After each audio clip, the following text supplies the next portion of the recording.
Hey guys, मैं आपके friend इश्का आ चुकी हूँ निया एंड कनिष्का की लव स्टोरी का पार्ट 71 लेकर। आई होप आप सभी लोग अच्छे होंगे, खुश होंगे, अपना ढेर सारा ध्यान रख रहे होंगे। और अगर आप अच्छे हैं, खुश हैं, तो जाहिर सी बात है मैं भी खुश हूँ, इसमें कोई शक की बात नहीं है। तो चलिए बिना किसी देरी के शुरू करते हैं अपना आज का एपिसोड। पर हमेशा की तरह अगर आप इस चैनल पर नए हैं तो चैनल को सब्सक्राइब करें और साथ ही साथ बेल आइकन ज़रूर प्रेस कर दें, जिससे आपको वीडियो की सारी नोटिफिकेशंस मिलती रहे और लास्ट में वीडियो को लाइक एंड शेयर भी कर दें। तो चलिए बिना किसी देरी के फाइनली आ जाते हैं अपने आज के एपिसोड की तरफ। पर हमेशा की तरह प्रीवियस पार्ट रिव्यू।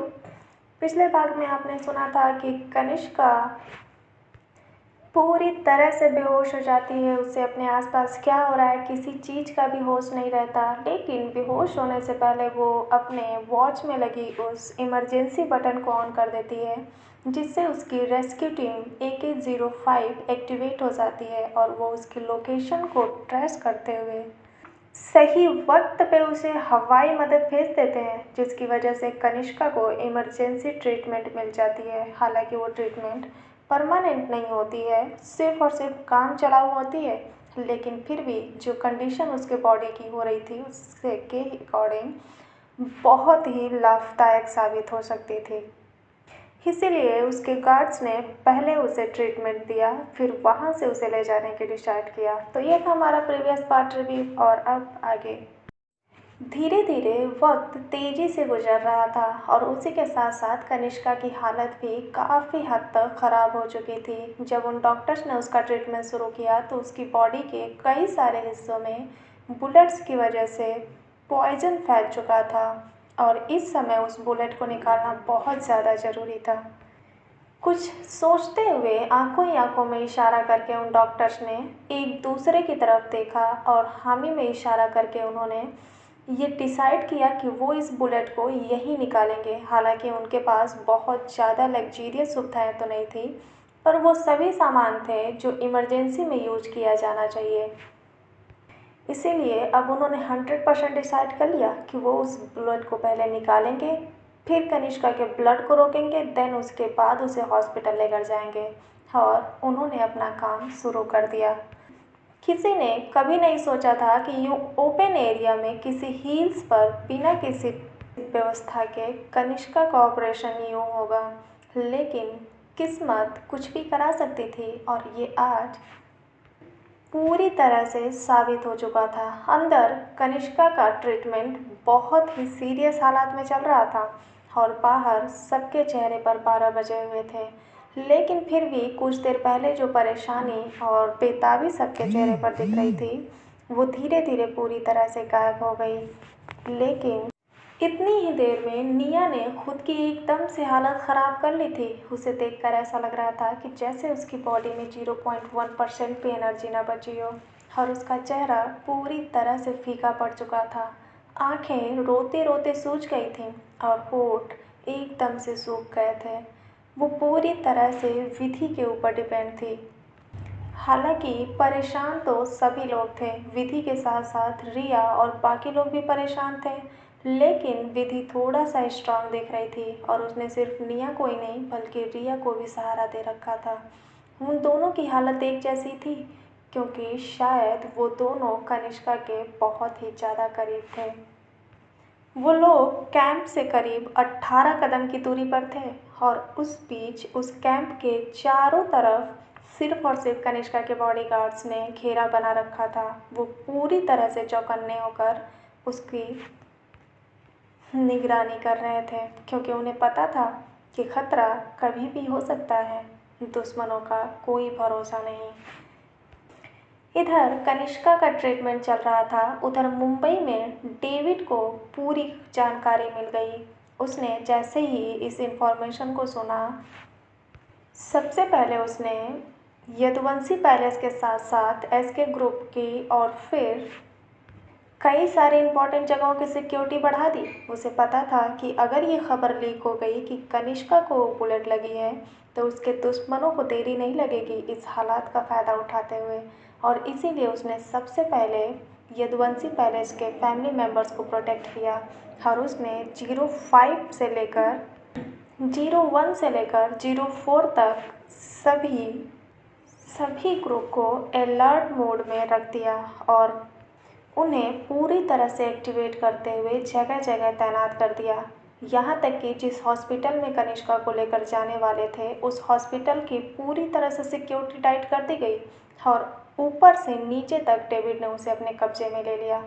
फैमिली वालों को अभी तक कुछ भी नहीं पता था, लेकिन यदुवंशी पैलेस में जो इस समय अव्यवस्थाएं बनी हुई थी उसे देखकर सभी के चेहरे पर एक शक उभरने लगा। दादाजी और कनिष्का के अंकल अभी भी ऑफिस में थे, लेकिन घर के लोग ये देखकर कुछ समझ नहीं पा रहे थे कि आखिर डेविड इतना ज़्यादा परेशान क्यों दिख रहा है। डेविड की परेशानी जायज़ थी। वो पूरी तरह से इस बात को सीक्रेट रखने की कोशिश कर रहा था कि कनिष्का को बुलेट लगी है, क्योंकि न सिर्फ घर वाले इस बात से परेशान हो जाते बल्कि बाहर भी बहुत ही ज़्यादा हलचल मच जाती। लेकिन क्या सब कुछ वैसा ही होगा जैसा डेविड ने सोचा था? नहीं। इधर जहाँ कनिष्का का इलाज चल रहा था वहाँ पे सभी लोग तो चुपचाप बैठे हुए थे, पर नताशा ओबरॉय इस चीज़ को बड़े ध्यान से देख रही थी।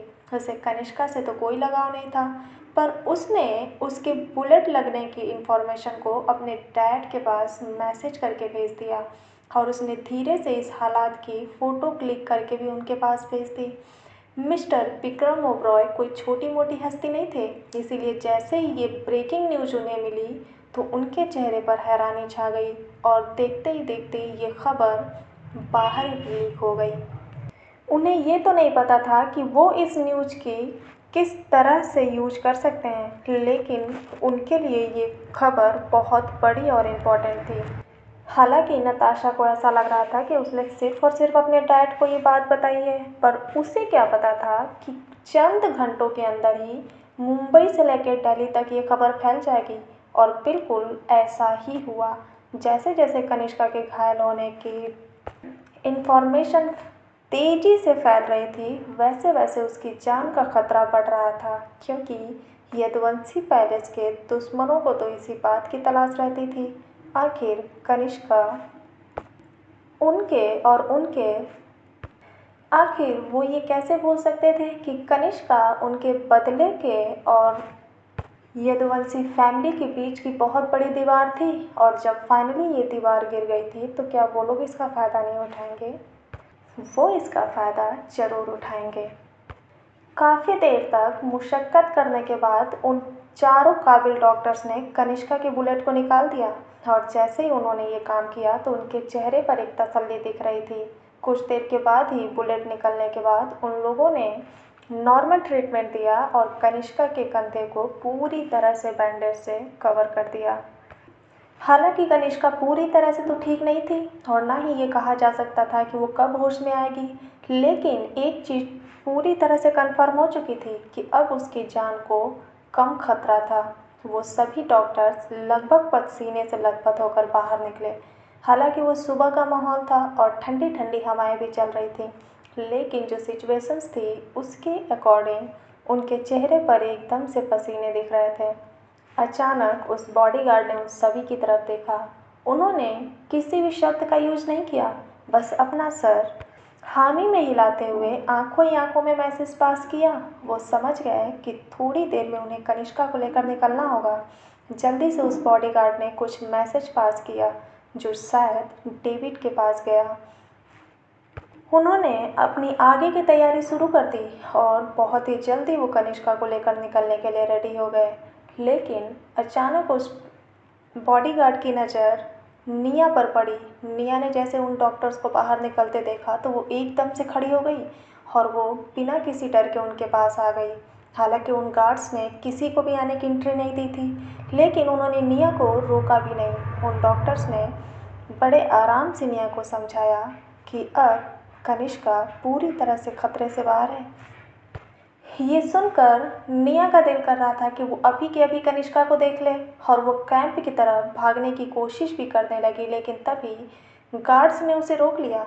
उनका यूं निया का तुरंत जाना बिल्कुल पसंद नहीं था और ये उसकी सिक्योरिटी को लेकर ठीक नहीं था, इसीलिए किसी भी इंसान को कनिष्का के पास जाने की इजाज़त नहीं थी। उस गार्ड ने तेज़ी से तैयारी शुरू कर दी और सभी लोगों ने अपने सामान को पैक किया और वो कनिष्का को लेकर निकलने के लिए रेडी हो गए। पर अचानक वो रुक गया और वो उन लोगों को देखने लगा। आखिर वो ये कैसे भूल सकता था कि यहाँ खड़े कुछ लोग भी कनिष्का के अजीज हैं और वो इन सभी लोगों को यूं तो नहीं छोड़ सकता था। उसने करीब 10 बॉडीगार्ड्स को ऑर्डर दिए कि वो इन्हें सही सलामत इनके घर छोड़ दे। कनिष्का के बॉडीगार्ड्स बहुत समझदार थे। वो रिया और विधि को तो अपने साथ लेकर नहीं जा सकते थे, लेकिन वो बॉडीगार्ड निया के पास आया और उसने कहा, मैम प्लीज़ आप हमारे साथ चलिए, हम आपको यहाँ नहीं छोड़ सकते। हालांकि उसे प्लीज़ कहने की ज़रूरत नहीं थी। निया तो ऑलरेडी कनिष्का से दूर नहीं रह सकती थी। वो तो खुद मर जाती अगर कनिष्का यहाँ रह जाती तो। उसने एक आखिरी नज़र रिया और विधि को देखा और फिर उस बॉडीगार्ड्स के साथ उनके हेलीकॉप्टर तक चली गई। देखते ही देखते वहाँ का माहौल एक बार फिर से पूरी तरह से बदल गया और बिना किसी देरी के बिजली की रफ्तार से वो गार्ड्स गायब हो गए। एक एक करके सभी हेलीकॉप्टर्स ने हवा में उड़ान भरी। निया कनिष्का के पास ही थी, बल्कि वो तो उसे अपनी गोद में रखना चाहती थी, लेकिन कनिष्का की हालत इतनी नाजुक थी कि उन बॉडीगार्ड्स ने उसे उससे दूर ही रखा। धीरे धीरे एक बार फिर से वहाँ पे धूल और हवा का झोंका गूंजा और फिर अगले ही पल शांति हो गई। जो गड़गड़ाहट उस हिल्स में गूंज रही थी वो अब पूरी तरह से शांत हो गई। रिया और विधि अब भी आसमान में उन हेलीकॉप्टर्स को देख रही थीं और साथ ही साथ बाकी लोगों की भी नज़रें उधर ही थीं। जब कनिष्का यहाँ से जा चुकी थी और निया भी जा चुकी थी तो यहाँ पे बाकी लोगों के रुकने का कोई मतलब नहीं था और इसीलिए सभी लोगों ने अपने अपने सामान पैक करना शुरू कर दिए। अब जाकर फाइनली उनको राहत की सांस मिली और अब थोड़ा सा उन सभी को रिलीफ महसूस हो रहा था। पर रिया और विधि की तो अब भी हालत वैसी ही थी। उन्हें गार्ड्स ने पूरी तरह से अपनी सुरक्षा में रखा और उनके सामान को खुद पैक किया और लगभग आधे घंटे बाद सभी लोग अपने अपने रास्ते की तरफ निकल गए। Evening time 4 o'clock, city hospital, Mumbai. Kanishka के जाने से पहले डेविड ने अपनी सारी तैयारी कर ली थी और उसने पूरी तरह से सिटी हॉस्पिटल को ऊपर से नीचे तक ब्लॉक कर दिया था और अब सिर्फ और सिर्फ उसके गार्ड्स ही चारों तरफ दिख रहे थे। एक नॉर्मल से बिजनेस वूमेन को इतनी टाइट सिक्योरिटी में रखा गया था, ये बात वहाँ के कुछ स्टाफ को हजम नहीं हो रही थी, लेकिन वो ये बात नहीं भूल सकते थे कि जो इंसान इस समय उनके हॉस्पिटल में एडमिट है वो कोई नॉर्मल इंसान नहीं है। यदुवंशी खानदान की काबिल बिजनेस वूमेन है जिसके चर्चे यहाँ से लेकर यूरोप तक हैं, तो वो ये सिक्योरिटी को नज़रअंदाज नहीं कर सकते थे, इतना तो लाजमी था। कनिष्का का ट्रीटमेंट अब पूरी तरह से चल रहा था और अब दूर दूर तक खतरे का कोई भी निशान नहीं था। निया बाहर कॉरिडोर में बैठी हुई थी। अब तक तो वो पूरी तरह से अकेले ही थी, लेकिन जल्दी ही यदुवंशी पैलेस में ये खबर फैल गई कि कनिष्का इस समय हॉस्पिटल में है और जैसे ही देविका मॉम को ये खबर मिली तो वो तो एक बार फिर से लग रहा था कि जैसे पागल हो गई हों। धीरे धीरे ये खबर सभी मेंबर्स के कानों में पहुंच गई और अंकल के साथ साथ दादाजी भी ऑफिस से डायरेक्टली हॉस्पिटल जाने के लिए निकल गए। लेकिन जैसे ही सभी लोग हॉस्पिटल पहुंचे वहां की सिक्योरिटी देखकर वो दंग रह गए। आखिर यहाँ चल क्या रहा था? सभी लोगों ने ऊपर जाने की कोशिश की, लेकिन पहले तो उन बॉडीगार्ड्स ने सबको रोक लिया। वो सिर्फ और सिर्फ डेविड के ऑर्डर्स को फॉलो कर रहे थे और ये देखकर दादाजी गुस्सा हो गए। उन्हें तो यकीन नहीं हो रहा था कि कनिष्का के फैमिली मेंबर्स होने के बावजूद भी वो कैसे उन्हें रोक सकते हैं। लेकिन कुछ देर बाद जब डेविड आया तब जाकर उसने दादाजी, अंकल और देविका मॉम को अंदर जाने की इजाज़त दी। इसके अलावा बच्चों को हॉस्पिटल में आने की इजाज़त नहीं थी। सिया और वंश को घर पे ही रोक दिया गया और इसका रीज़न सिर्फ और सिर्फ उनकी सिक्योरिटी थी। हॉस्पिटल के टॉप फ्लोर पर जैसे ही निया ने देविका मॉम को देखा तो वो भागते हुए उनके पास आ गई और उनके गले से लग करके सिसक सिसक कर रोने लगी। देविका मॉम ने उसे पूरी तरह से अपनी बाहों में कस लिया और वो उसके सर पे सहलाते हुए उसे समझाने की कोशिश करने लगी, लेकिन वो अंदर से खुद भी टूट चुकी थी और वो पूरी तरह से बिना रुके रोए जा रही थी। हालांकि वो सभी लोग कनिष्का को देखना चाहते थे और सबसे ज़्यादा तो परेशान देविका मॉम हो गई थी, लेकिन अंदर अभी भी कनिष्का का ट्रीटमेंट चल रहा था। इंडियन डॉक्टर्स टीम के साथ साथ फॉरेन के भी बेस्ट डॉक्टर टीम से बुलाई गई थी और उस लग्जीरियस कमरे में उस कनिष्का के हर एक बॉडी पार्ट्स की जांच की गई, जिससे उसे किसी भी प्रकार की कोई भी प्रॉब्लम ना हो या किसी भी इन्फेक्शन से उसे बचाया जा सके। सिर्फ बुलेट ही नहीं बल्कि हर तरह से उसकी जांच की गई और जब करीब 1 घंटे बाद डॉक्टर्स पूरी तरह से एश्योर हो गए, तब जाकर उन्होंने राहत की सांस ली और वो एक एक करके बाहर आने लगे। जैसे ही डॉक्टर्स की टीम बाहर आई तो सभी लोग खड़े हो गए और वो उनसे उनकी हालत पूछने लगे। डॉक्टर्स ने बड़े आराम से उन्हें तसल्ली दिया और इस बात का दिलासा दिया कि अब कनिष्का यदुवंशी पूरी तरह से खतरे से बाहर हैं और उनकी ये बात सुनकर सभी के चेहरे पर फाइनली एक राहत की सांस मिली। लेकिन कनिष्का को देखने की बेचैनी तो अब भी उनमें थी। डॉक्टर्स ने साफ साफ कह दिया कि उन्हें कुछ देर तक वेट करना होगा। करीब लेट नाइट तक कनिष्का को होश आ जाएगा और उसके बाद ही वो मिल सकते हैं, लेकिन सिर्फ 1 या 2 लोग, उससे ज़्यादा किसी को मिलने की इजाज़त नहीं है। ये कहकर डॉक्टर्स अपने कैबिन में चले गए। इधर दिल्ली में रिया और विधि के साथ साथ दादाजी भी मुंबई जाने के लिए रेडी हो गए और सभी लोगों ने इवनिंग की ही टिकट बुक कराई और मुंबई के लिए निकल गए। इसका मतलब था कि वो लेट नाइट तक सिटी हॉस्पिटल पहुंच सकते थे। रात का समय 9 o'clock। सिटी हॉस्पिटल में अचानक एक खुशी की लहर दौड़ गई।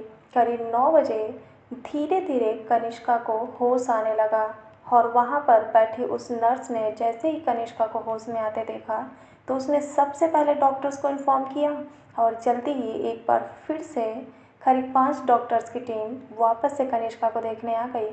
कुछ देर के बाद वो वेट करते रहे। कनिष्का ने धीरे धीरे अपनी आँख खोली। जब उसने अपनी आँख खोली तो उसने खुद को उस हॉस्पिटल के रूम में पाया। वो हैरानी से कुछ देर तक तो सब कुछ एब्जॉर्ब करती रही, लेकिन उसे जल्दी ही समझ में आ गया कि शायद उसे बचा लिया गया है, क्योंकि उसका माइंड इतना ज़्यादा स्लो नहीं था कि वो चीज़ों को समझने में ज़्यादा समय ले। कुछ देर तक तो किसी भी इंसान ने कुछ नहीं कहा। डॉक्टर इस समय कनिष्का की हर एक हरकत को पूरी तरह से नोटिस कर रहे थे। जब फाइनली कनिष्का ने पूरी तरह से अपनी आँख खोली तो उसने अपने आसपास के लोगों को देखा, जहाँ पर सिर्फ और सिर्फ डॉक्टर्स ही थे। जैसे उन डॉक्टर्स ने कनिष्का को अब पूरी तरह से होश में देखा तो मुस्कुराते हुए बोले, हेलो मैम, क्या आप बेहतर महसूस कर रही हैं?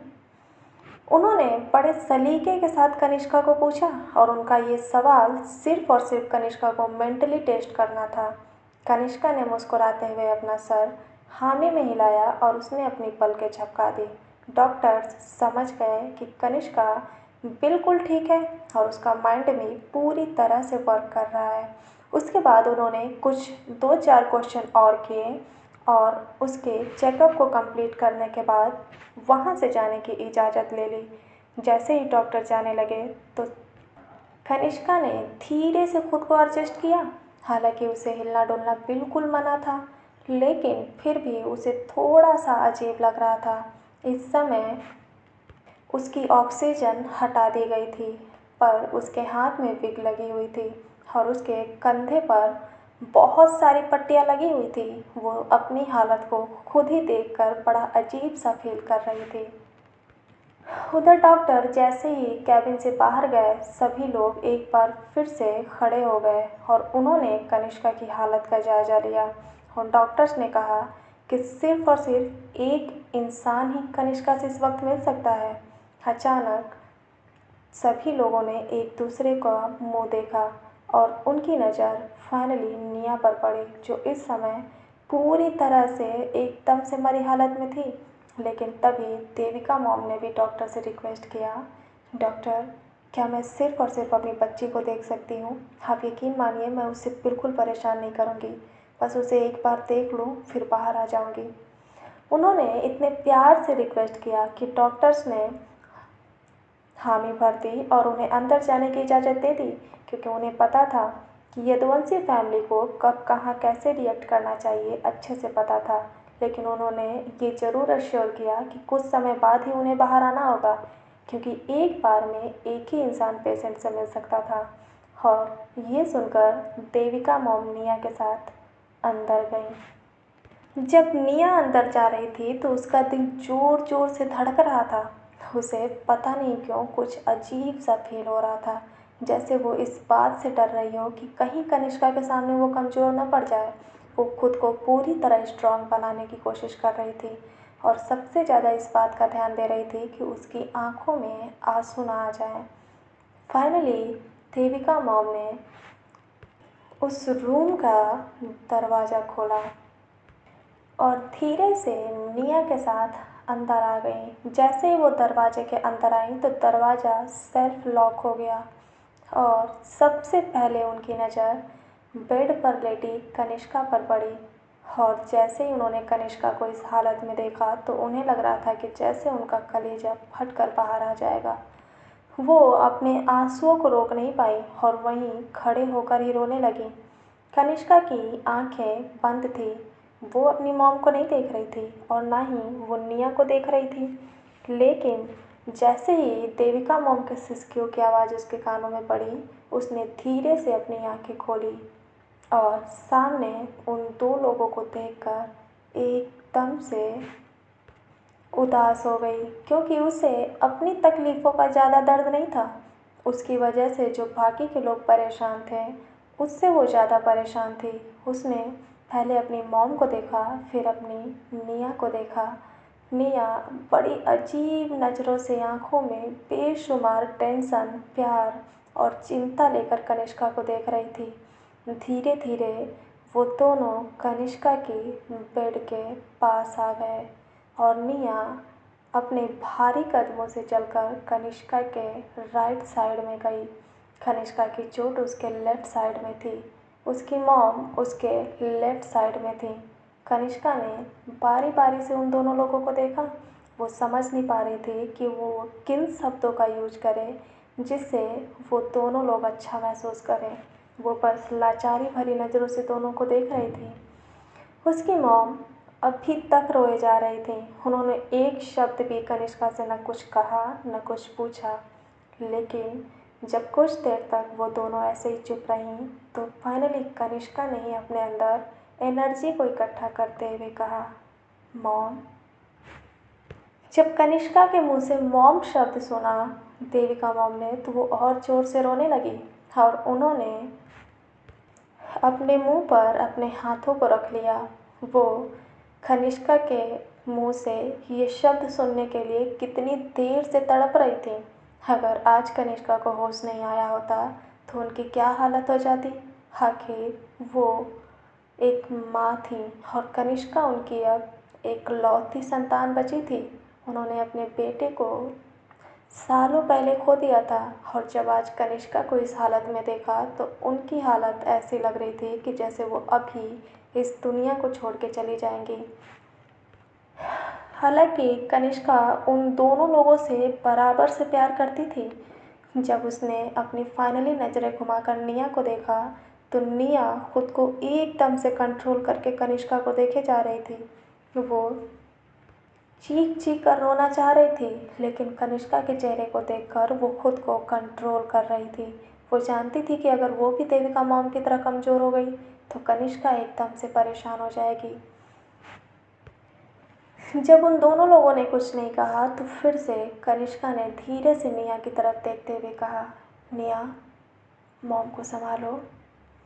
कनिष्का की प्यारी सी धीमी सी आवाज़ सुनकर निया का दिल एकदम से पिघल गया और उसका दिल कर रहा था कि वो अभी उसके गले से लग जाए।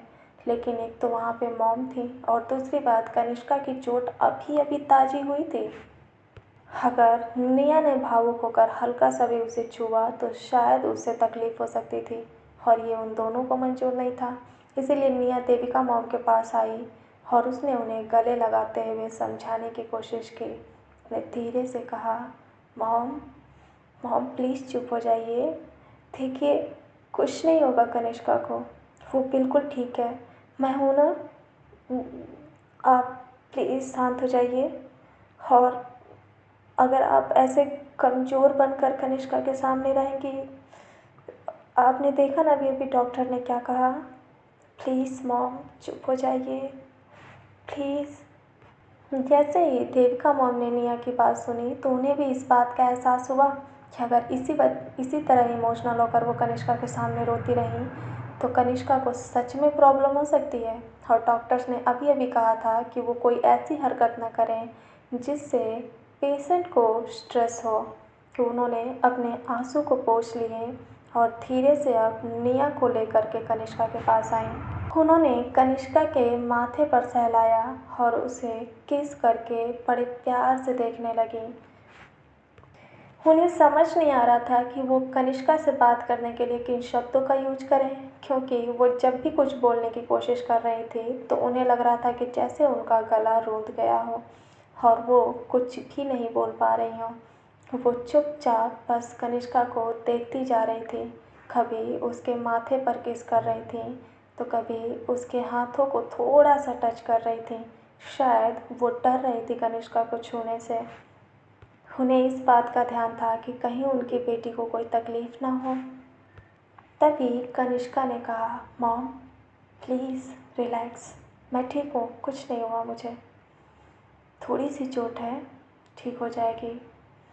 कनिष्का लगातार बोलने की कोशिश कर रही थी लेकिन तभी उसकी मॉम ने उसे मना कर दिया और धीरे से बोली, कुछ मत कहो बेटा, मैं जानती हूँ तुम ठीक हो जाओगी, हम सब हैं ना तुम्हारे साथ, तुम्हें बिल्कुल परेशान होने की ज़रूरत नहीं है, तुम अकेले नहीं हो, हम दोनों तुम्हारे साथ हैं और बाकी लोग भी हैं, ठीक है, बाहर दादाजी भी हैं और अंकल भी हैं, तुम जल्दी से ठीक हो जाओ, सभी लोग बहुत परेशान हैं। देविका मॉम लगातार बोले जा रही थी। कनिष्का समझ गई कि वो सिर्फ और सिर्फ घबराहट के मारे ये सब कह रही हैं। उसने बड़े प्यार से उन्हें आंखों ही आंखों में इशारा करते हुए धीरे से अपने हाथों को ऊपर उठाकर कहा, मॉम रिलैक्स, मुझे पता है सब लोग मेरे साथ हैं, आप परेशान ना हो प्लीज़, और मुझे कुछ नहीं होगा, डोंट वरी। कनिष्का की बातें सुनकर देविका मॉम ने हामी में सर हिलाया और उसके हाथों पर अपने हाथ रखकर बड़े प्यार से एक बार फिर से उसे देखने लगी। कुछ देर तक कनिष्का से मिलने के बाद देविका मॉम ने सोचा कि अब उन्हें निया और कनिष्का को कुछ देर अकेले छोड़ना चाहिए और फाइनली उन्होंने बिल्कुल ऐसा ही किया। कनिष्का से मिलने के बाद वो धीरे से बाहर आ गई और अब उस बड़े से रूम में सिर्फ और सिर्फ कनिष्का और निया ही बचे थे। अब जाकर के कनिष्का की नज़र पूरी तरह से निया के चेहरे पर पड़ी और निया अपना सर झुकाए उस बेड के बगल में बैठी हुई थी। निया इस समय कनिष्का के लेफ़्ट साइड में बैठी हुई थी, जिधर की तरफ उसकी चोट थी, और वो एकटक कनिष्का के हाथ में लगी उस विग को देख रही थी। उस विगो को देखकर अचानक उसे याद आया कि कनिष्का को इंजेक्शन से डर लगता है और देखो आज उसके हाथ में इतनी बड़ी सी सुई चुभाई गई है। अचानक उसके दिल में बहुत सारी तकलीफ़ें एक साथ उभरने लगी और उसने अपनी नज़रें उठाकर कनिष्का की तरफ देखा तो उसकी आंखों में अब आंसू भर चुके थे। कनिष्का ने धीरे से कहा, निया इधर आओ मेरे पास। जैसे ही अपना नाम निया ने कनिष्का के मुंह से सुना तो वो अपने आंसुओं को अब नहीं रोक पाई और उसके आंसू लगातार किसी बरसात की तरह बहने लगे। निया इस समय कनिष्का के लेफ़्ट साइड में थी, इसीलिए कनिष्का उसे छू नहीं सकती थी क्योंकि उसके हाथ में इस समय वीगो लगी थी और उसकी चोट भी एकदम ताज़ी थी। इसीलिए उसने निया को अपने राइट साइड में बुलाया, जिधर उसका हाथ पूरी तरह से ठीक था। निया जल्दी ही उठ करके कनिष्का के राइट साइड में आ गई और वो जैसे ही कनिष्का के पास पहुंची तो कनिष्का ने अपने हाथों को फैला दिया और निया ने अपने दोनों हाथों से कनिष्का के हाथों को पकड़कर अपने माथे से लगा लिया और जोर जोर से रोते हुए बोली, कनिष्का, आई लव यू। निया जिस तरह से टूट टूट कर रो रही थी, कनिष्का का दिल कर रहा था कि वो अभी उसे अपनी बाहों में भर ले, उसे इतनी ज़ोर से अपने सीने से लगा ले कि वो निया को ज़रा से भी तकलीफ़ महसूस ना होने दे। लेकिन वो पूरी तरह से मजबूर थी और इस तरह से वो एकदम से बिन पानी मछली की तरह तड़प गई और उसने निया को चुप कराने की कोशिश की, लेकिन तभी उसे एहसास हुआ कि अगर उसने एक शब्द भी कहा तो वो रो देगी और अगर निया ने कनिष्का की आंखों में आंसू देखा तो वो टूट कर बिखर जाएगी। कनिष्का ने अपने आंसुओं को आंखों में ही रोक लिया और अपने शब्दों को अपने गले में ही। काफ़ी देर तक निया कनिष्का के राइट हैंड को पकड़कर रोती रही। उसने एक शब्द भी अपने मुंह से नहीं निकाला और निया को इस तरह से परेशान होते हुए कनिष्का लाचारों की तरह देखती रही। लेकिन जब निया रोते रोते थक गई तब जाकर उसने अपने आंसुओं को पोंछा और उसने कनिष्का के हाथों को अच्छे से साफ करके एक बार फिर से उसे एकदम से अपने सीने से लगा लिया। फिर उसके हाथों को किस किया और फिर वो कनिष्का की तरफ देखने लगी। कनिष्का उसे ही देख रही थी। अब जाकर उसने पूरी तरह कनिष्का के चेहरे पर नज़र डाली। कनिष्का के होंठ एकदम से सूख चुके थे, लेकिन वो बुलेट लगने की वजह से नहीं था, बल्कि निया की ऐसी हालत को देखकर था। वो सभी दर्द बर्दाश्त कर सकती थी, पर अपने सामने अपने प्यार को यूँ तड़पता हुआ देखकर बर्दाश्त नहीं कर पा रही थी।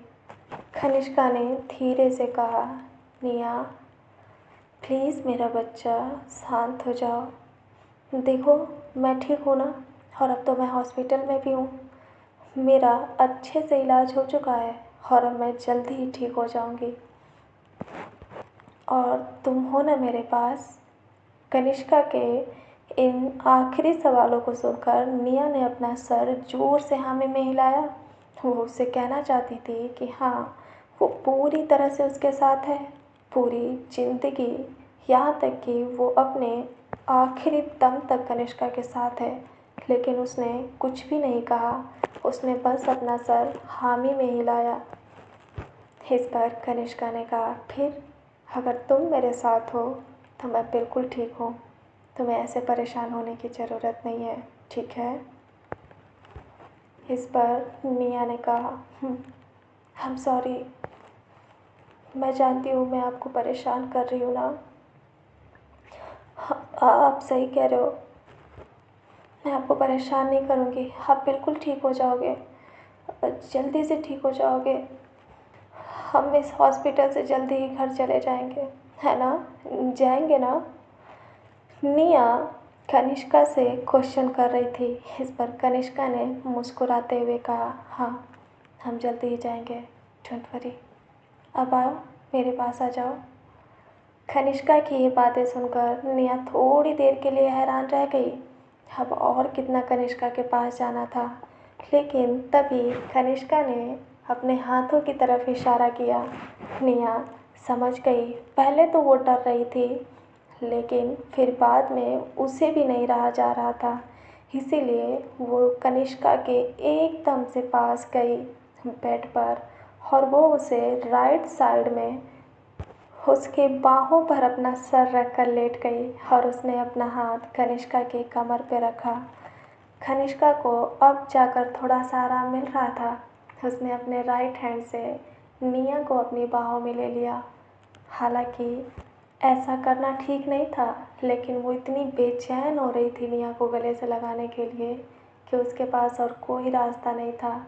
यहाँ तक कि निया भी जब कनिष्का के गले से लगी तब जाकर उसे राहत महसूस हुई। ऐसा लग रहा था कि उसे एक नई ज़िंदगी मिल गई हो।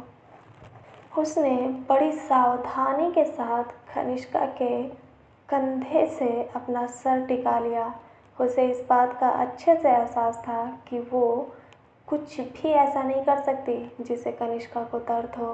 निया को यूं अपने पास सिमट कर लेटता हुआ देख कनिष्का का दिल लग रहा था कि फट जाएगा, लेकिन फिर भी वो खुद पर पूरी तरह से कंट्रोल कर रही थी और वो अपने एक हाथ से निया को जितना अपने करीब ला सकती थी लेकर आई।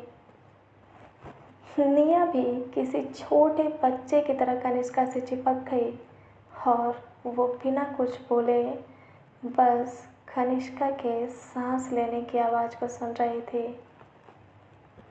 जब निया एकदम शांत होकर कनिष्का के सीने से लगी थी तो वो बीच बीच में सिसकियाँ ले रही थी, जिससे कनिष्का को इस बात का अंदाज़ा हो गया कि निया इतनी ज़्यादा परेशान हो गई थी, वो इतनी ज़्यादा रोई है कि उसकी सिसकियाँ उसके आंसू बंद होने के बाद भी नहीं रुकी और जो बीच बीच में सुनकर कनिष्का एकदम से तड़प जा रही थी। लेकिन हमेशा की तरह उसने इस बार भी अपनी तकलीफ़ों को अपने अंदर ही रखा। कुछ देर के बाद निया ने धीरे से कहा, कनिष्का। कनिष्का ने कहा, I love you. I love you मेरा बच्चा। I love you so much. Kanishka, please तुम दोबारा से ऐसे खुद को परेशान मत करना, वरना मैं।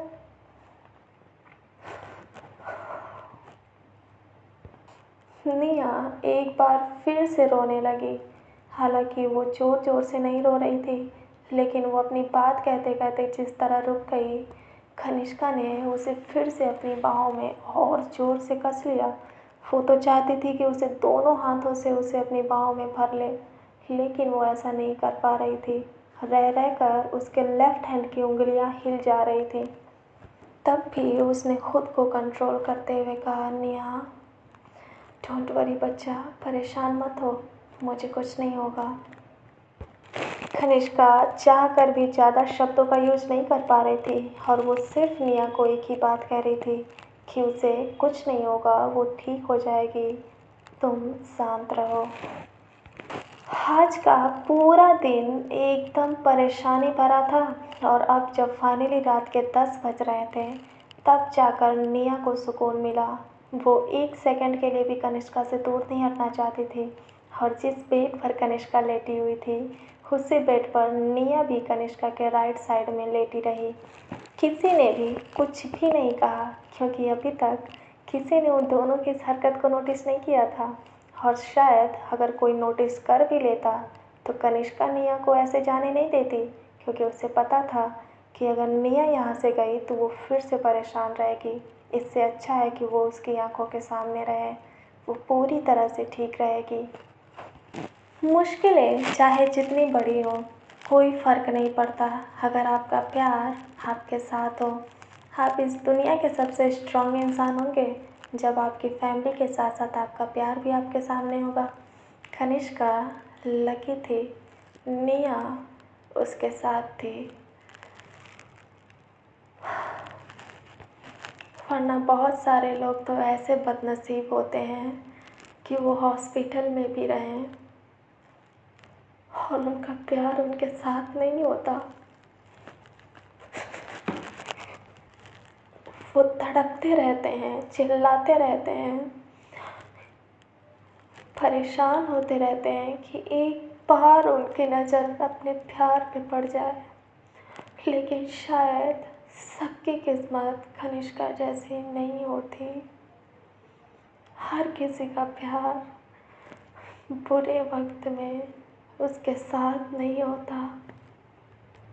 तो गाइस, इसी के साथ मैं आज इस एपिसोड को यहीं पे रोकती हूँ। मिलेंगे आपसे शायद कुछ दिन बाद, क्योंकि